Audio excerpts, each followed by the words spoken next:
Welcome, everybody, to the drivers' press conference ahead of the FIA Formula One Japanese Grand Prix. We have two groups coming your way, as per usual. Group 1, closest to me, George Russell, then Liam Lawson and Pierre Gasly. Very warm welcome to you all. Liam, please, why don't we start with you? Different colours for you this weekend. What's your overriding feeling about the swap with Yuki, and where do you go from here? I think obviously an opportunity this weekend, and maybe something I wasn't expecting so early, but something that obviously is not my decision. And for me, it's about making the most of obviously this opportunity now, and obviously still being in Formula One, I still have that. So it's been a good week of preparations, so I'm excited to get going. Tell us about the preps. Have you been on the simulator? Have you driven the racing bull on the simulator yet? Yes, we've done simulator, and it's all been okay. Obviously, you don't truly know until you drive the car. So going out tomorrow will be the first proper test, and for sure it'll probably take a session or two to adjust again. But we have 3 practice sessions here, so I'll be making the most of that. And how much difference does it make that this is a track you've raced at before in Formula One for the first time this year?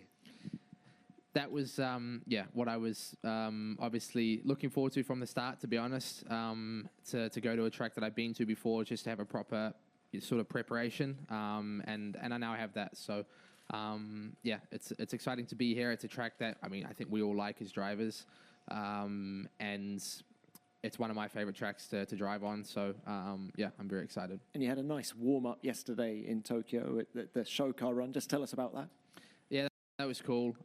It was, I think it was the first time they actually had both VCARB and Red Bull drivers together. So it was nice to see the fans all come out for that. It was very cold and rainy, and they all still stood out there. So that was cool to see. And, driving one of the older cars as well with a V8 was pretty cool.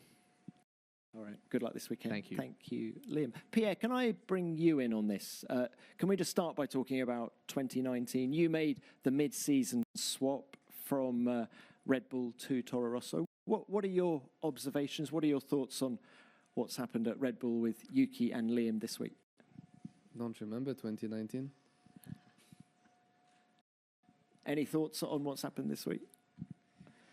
I wish Liam all the best. I can obviously relate to some things, and I wish Yuki all the best. I think it's very difficult to judge anything from the outside. I think only Liam can know his situation and know all the details from it, and just gotta respect that we're all trying our best with the tools we have, and I've got no doubt both of them are going to do really well, but it's not really for me to comment because you never really know what's going on. So let's bring it on to the here and now with you and Alpine. You said after China that you were going to have a big debrief, look at what had gone well at the opening 2 races, where you also thought there was work to do. What conclusions have you reached? I think China, objectively as a team, I think we sort of slightly underperformed. We realized after the weekend that obviously a few things we would have done differently with insights, and that's why I'm still confident. We got a good package. We got the performance, to fight in the top 10, and it's really about we're still early stage in the season. We're still learning about the car and how to extract everything from it. So it's good. We got 3 races coming up, different tracks, and I'm excited to go racing. You say you're still learning about the car. How much of a step forward is it compared to last year? It is a step forward. Now, everyone made a step forward, if you look at the entire grid, and it's extremely tight. So I think it comes down to really fine-tuning, the car to every track within 2 tenths. You probably have 6-7 positions at the moment, and unfortunately we haven't done good enough in China, but we know the reasons why, and that's why I'm yeah, fully confident we'll be in the mix for the coming 3 races. All right, good luck to you as well. Thank you, George. Let's come on to you now. A really impressive start for you and Mercedes so far this year. Podiums, you had the front row start last time out as well. What is possible with this year's car, do you think? How much is possible?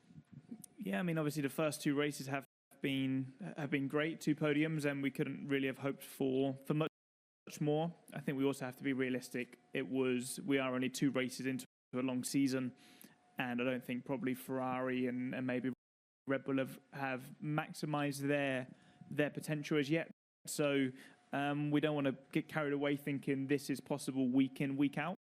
But we definitely know that if we do the best job to our own abilities, we'll be there in the mix. Has the pace of the car surprised you so far? Yeah, I think it has.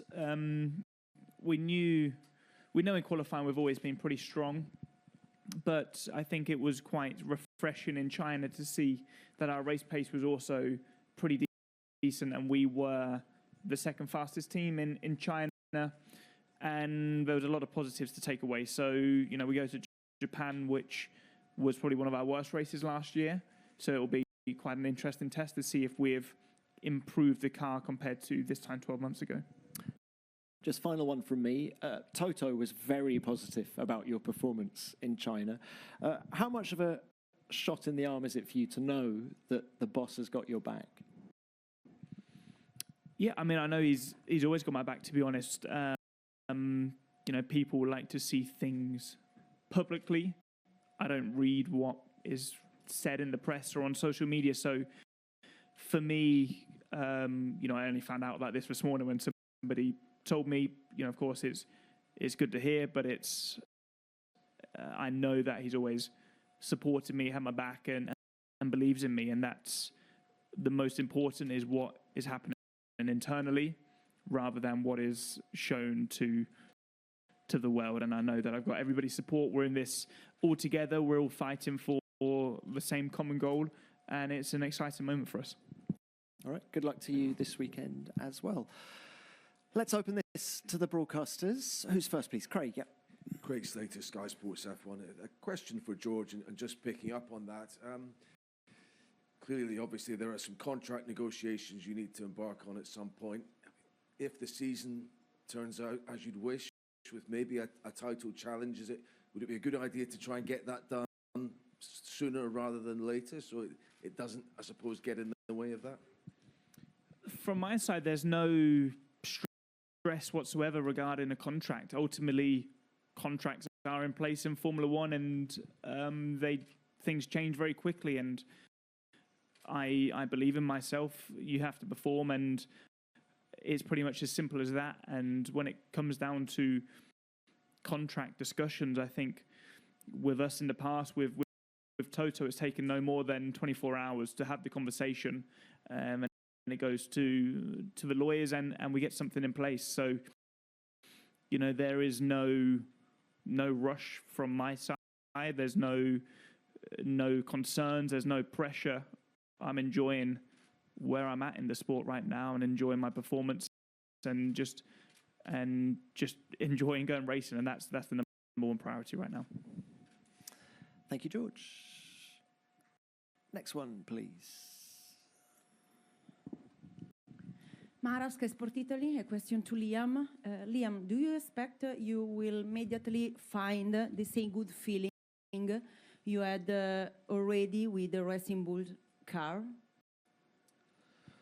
I don't. I won't truly know until I drive. I think we feel good. I feel confident, and I don't think too much has changed also since last year. So. Yeah, I think the ingredients are there, and obviously the main thing is coming here at a track that I've driven as well. I think, hopefully I slot right in and feel comfortable, but I think we'll find out tomorrow. Okay, thank you, Liam. Next. Tom Slafer, DAZN Spain. Question for Liam as well. You mentioned that you were not expecting the call, or at least so soon. Was it actually a call? Did you talk, or did you know this decision in China already, or was it something in between races? No, I had no idea in China. It was something that was decided. I guess the Monday or Tuesday afterwards. I found out after China basically. So yeah, it was. I think for all of us probably more unexpected. But it was after the weekend. Okay, next, yeah. Hi, Liam. Mariana from Bungie TV. Things have been twisted and turned so many times here, and sometimes completely unexpected. And like a year ago, probably Yuki was feeling this way, like I was not the chosen one, and then things turn around.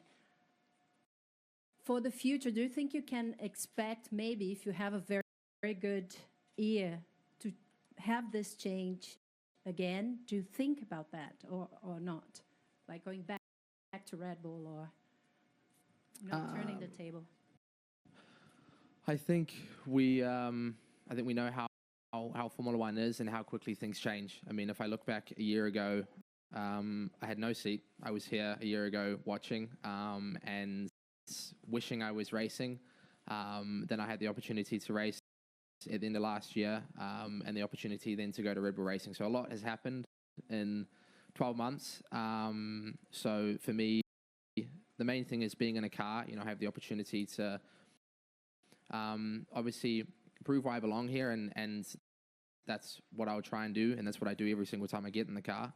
And that's what I'll be doing this weekend. So I think things change very, very quickly in terms of where my future is.